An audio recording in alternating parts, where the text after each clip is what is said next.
सहज ही अपनी ओर हम चले वतन की ओर।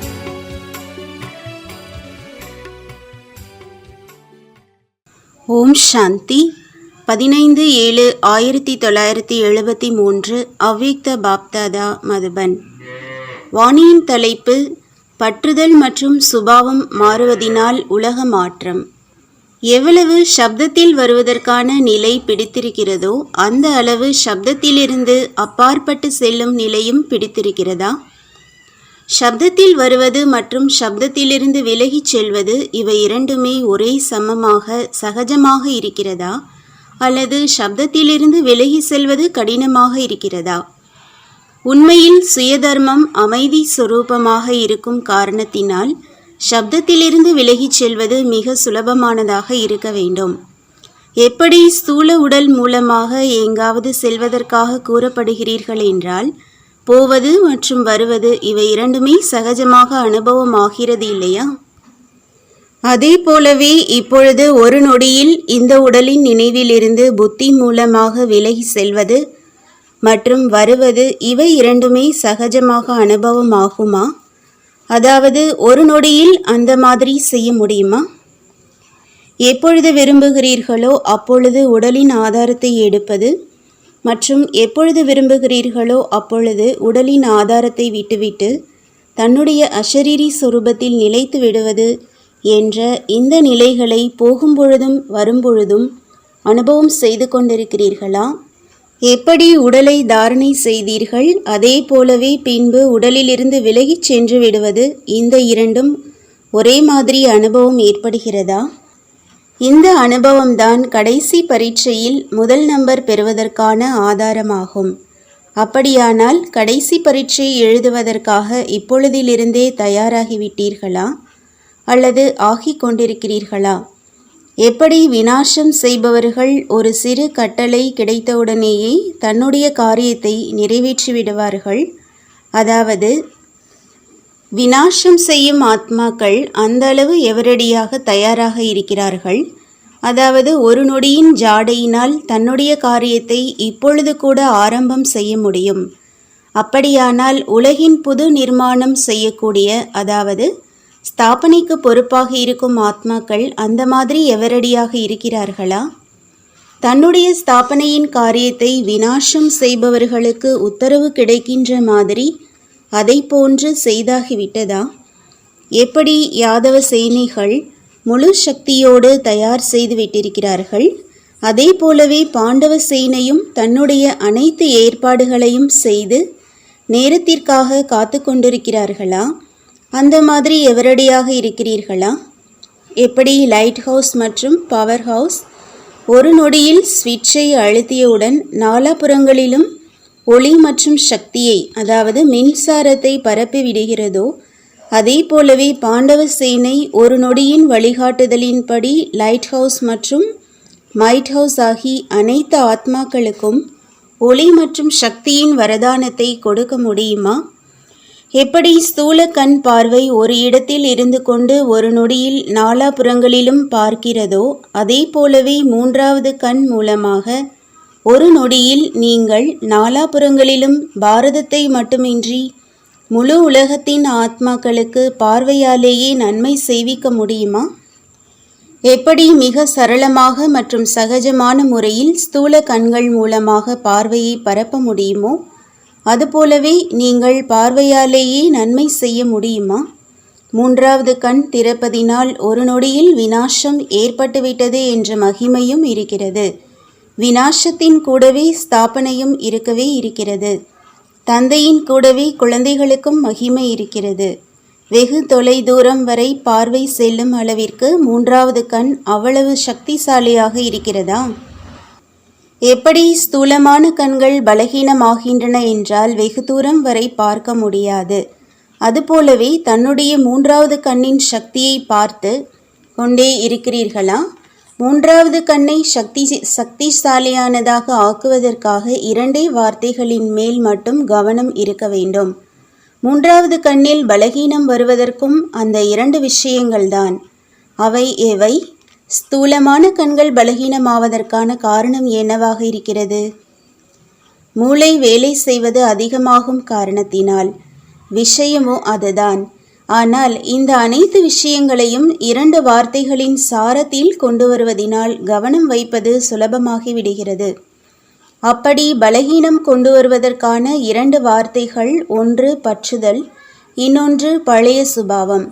சிலரை தன்னுடைய பழைய சுபாவம் பலகீனமாக்குகிறது. வேறு சிலரை ஏதேனும் பற்றுதல் பலகீனமாக்குகிறது. இந்த 2 முக்கியமான பலகீனங்கள் இருக்கின்றன. இதனுடைய விஸ்தாரம் மிக அதிகமாக இருக்கிறது. ஒவ்வொருவருக்கும் ஏதாவது பற்றுதல் இருக்கிறது. மேலும் ஒவ்வொருவரில் இன்று வரை வரிசை கிரமமான சதவிகிதத்தில் பழைய சுபாவமும் இருக்கிறது. ஒருவேளை இந்த சுபாவம் மற்றும் பற்றுதல் மாறிவிட்டது என்றால் உலகமும் மாறிவிடும். ஏனென்றால் எப்பொழுது உலகை மாற்றம் செய்பவர் அவரை மாறவில்லை என்றால் உலகை எப்படி மாற்ற முடியும்? எந்தவிதமான பற்றுதலும் இருக்கிறதா என்று தன்னை சோதனை செய்யுங்கள். அது எண்ணத்தின் ரூபத்தில் பற்றுதல் ஆனாலும், சம்பந்தத்தின் ரூபத்தினால் ஆனாலும், நெருக்கத்தின் ரூபத்தினால் ஆனாலும், மற்றும் தன்னுடைய ஏதாவது விசேஷத்தின் பக்கமாக இருந்தாலும், ஒருவேளை தன்னுடைய ஏதாவது விசேஷத்தில் கூட பற்றுதல் இருக்கிறது என்றால் அந்த பற்றுதல் பந்தனமானதாக ஆக்கிவிடும். பந்தன் முக்த் ஆகவிடாது. ஏனென்றால் பற்றுதல் அஷரீரி ஆகவிடுவதில்லை. மேலும் அது உலக நன்மை செய்பவராகவும் ஆக்க முடியாது. யார் தன்னுடைய பற்றுதலிலேயே மாட்டிக்கொண்டிருக்கிறாரோ அவர் உலகிற்கு முக்தி மற்றும் ஜீவன் முக்தியின் ஆஸ்தியை எப்படி கொடுக்க முடியும்? பற்றுதல் உள்ளவர் ஒருபொழுதும் அனைத்து சக்திகளும் நிரம்பியவராக ஆக முடியாது. பற்றுதல் உள்ளவர் தர்மராஜின் தண்டனைகளிலிருந்து சம்பூர்ணமாக விடுபட்டு வணக்கம் கூறி செல்பவராக ஆக முடியாது. பற்றுதல் உள்ளவர்களுக்கு நமஸ்காரம் செய்தேதான் ஆக வேண்டும். மற்றும் பற்றுதல் உள்ளவர்கள் சம்பூர்ண முதல் பிறவியின் ராஜ்ய பாக்கியத்தை அடைய முடியாது. இந்த விதமாக பழைய சுபாவம் உள்ளவர்கள் புது வாழ்க்கையை மற்றும் புது யுகத்தை முழுமையாக மற்றும் நிரந்தரமாக அனுபவம் செய்ய முடியாது. ஒவ்வொரு ஆத்மா மேலும் சகோதரன் என்ற உணர்வு வைக்காததினால் சுபாவம் ஒரு தடையாக ஆகிவிடுகிறது. விஸ்தாரத்தையோ நீங்களும் தெரிந்திருக்கிறீர்கள். ஆனால் இப்பொழுது என்ன செய்ய வேண்டும்? விஸ்தாரத்தை வாழ்க்கையில் உள்ளடக்கி தந்தைக்கு சமமாக ஆக்கிவிட வேண்டும். எந்த பழைய சுபாவமும் இருக்க வேண்டாம் மற்றும் எந்த பற்றுதலும் இருக்க வேண்டாம். எப்பொழுது உடல், மனம் மற்றும் பொருள் அனைத்தையும் தந்தைக்கு சமர்ப்பணம் செய்தாகிவிட்டதோ பின்பு என்னுடைய கருத்து, என்னுடைய அறிவு மற்றும் என்னுடைய சுபாவம் என்ற இந்த வார்த்தைகள் எங்கிருந்து வந்தன? என்னுடையது என்பது இன்னும் இருக்கிறதா அல்லது என்னுடையது என்பது உன்னுடையதாக ஆகிவிட்டதா?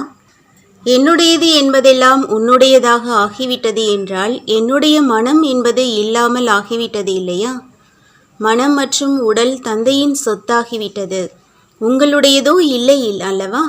என்னுடைய மனம் சஞ்சலப்படுகிறது என்று இப்படி கூறுவது எங்கிருந்து வந்தது? என்னுடைய மனம் என்பது இன்னும் விடுபடவில்லையா?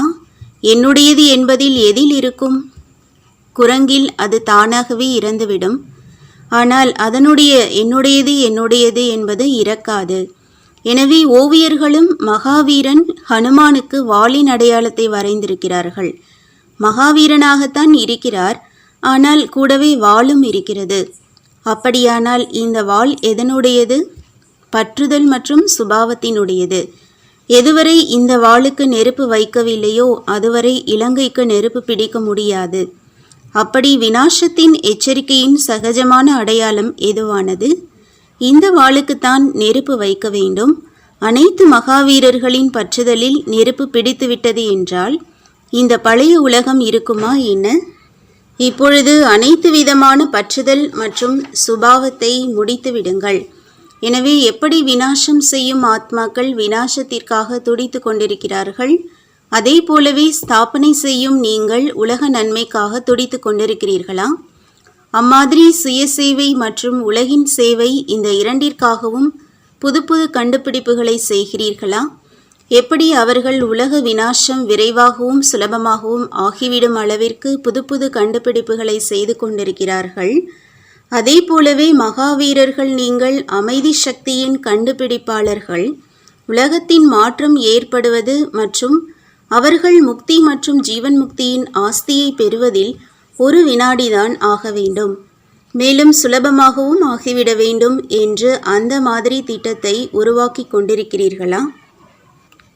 அதுபோன்று புதுமையான கண்டுபிடிப்பினால் ஒரு நொடியில் பார்வையினாலேயே நன்மை, ஒரு நொடியில் துக்கமாக இருப்பவர் சுகமானவராக, பலமற்றவரிலிருந்து பலம் நிரம்பியவராக மற்றும் அமைதியின்மையிலிருந்து அமைதியை அனுபவம் செய்விக்கும் மாதிரி ஆக வேண்டும். அப்படி அவர்களுடைய துடிப்பு ஒரு நொடியில் முடிந்து விடுகின்ற மாதிரி மிகவும் புதுமையான ஆன்மீக ஆயுதங்கள் மற்றும் யுக்திகளை பற்றி யோசிக்கிறீர்களா? எப்படி குண்டுகள் மூலமாக ஒரு நொடியில் இறந்து விடுகிறார்கள், அதேபோல் ஒரு நொடியில் அவர்களுக்கு வரதானம் மகாதானம் கொடுக்க முடிய வேண்டும். அந்த மாதிரி மகாதானி மற்றும் வரதானியாக ஆகியிருக்கிறீர்களா? அனைத்து மன ஆசைகளை நிறைவேற்றும் காமதேனுவாக ஆகிவிட்டீர்களா? அல்லது இதுவரை தன்னுள் ஏதாவது ஆசைகள் இன்னும் நிறைவேறாமலேயே இருக்கின்றன? ஒருவேளை தன்னுடைய ஏதாவது விருப்பங்கள் ஆசைகள் இருக்கிறது என்றால் காமதேனுவாக எப்படி ஆவீர்கள்? எனக்கு பெயர் கிடைக்க வேண்டும் மற்றும் மரியாதை கிடைக்க வேண்டும் என்ற இந்த விருப்பமும் இருக்க வேண்டாம். புரிந்ததா? அப்படி ஒரு நொடியில் மூன்றாவது கண் மூலமாக உலகிற்கு பார்வையாலேயே நன்மை செய்யக்கூடிய, ஒரு நொடியில் அமைதியின்மை மற்றும் துக்கத்திலிருந்து விலக்கி எடுத்துச் செல்லக்கூடிய, பற்றுதல் மற்றும் சுபாவத்திலிருந்து விடுபட்டு கர்மாத்தீத் நிலையில் நிலைத்திருக்கக்கூடிய, முக்தி மற்றும் ஜீவன் முக்தியின் ஆஸ்தியின் பிராப்தியையுடைய, வாழ்க்கையில் எப்பொழுதும் இருக்கக்கூடிய முக்தி மற்றும் ஜீவன் முக்தி அடைந்த ஆத்மாக்களுக்கு பாப்தாதாவின் அன்பு நினைவுகள் மற்றும் நமஸ்காரம். ஓம் சாந்தி. तुम बच्चों को तो सर्विस करनी है, जो बाबा कहते हैं सबको ये बताओ कि देखो तुम्हारा एम एंड ऑब्जेक्ट ये है, एक गीता है बढ़िया, ये राजयोग है ना बच्चे। कैसे है राजयोग? बिल्कुल सहज है कि बाप को याद करो तो ये वैसा मिलेगा तुमको। ओम शांति।